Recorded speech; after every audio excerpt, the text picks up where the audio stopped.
Perth Mint is facing a potential $9 billion recall of gold bars after a leaked report revealed it was diluting up to 100 tonnes of gold sold to China. Our reporter Crystal Wu is live outside Perth Mint. Crystal, this is pretty intriguing. What did the investigation reveal, and any response yet from the Mint?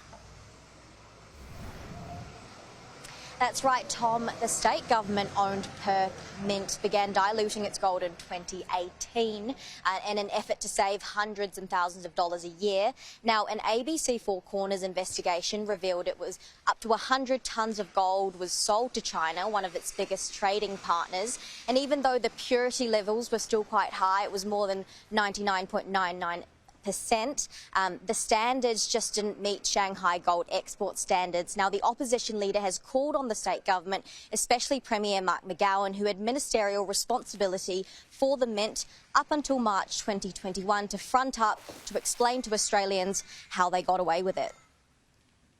I think it makes it urgent that the government actually needs to assure Western Australians that they're taking this seriously. And as I said, if they have conducted the review that Minister Johnson has indicated that they have, then they need to release the information sufficient from that review to actually give us confidence that everything that has been done, said to be done, is being done.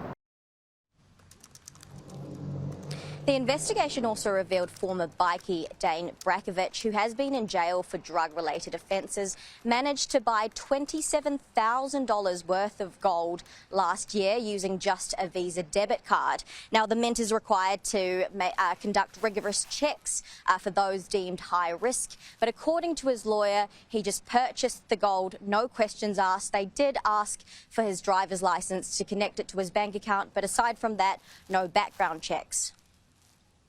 We know that a failure to properly understand requirements under the anti-money laundering and counter-terrorism financing legislation is not only an administrative failure that could potentially expose our state to great financial risk, but it actually enables things like drug trafficking, terrorism, money laundering is a way of moving illicit money around, and enabling that is actually contrary to, I think, what West Australians would be hoping that their government is doing.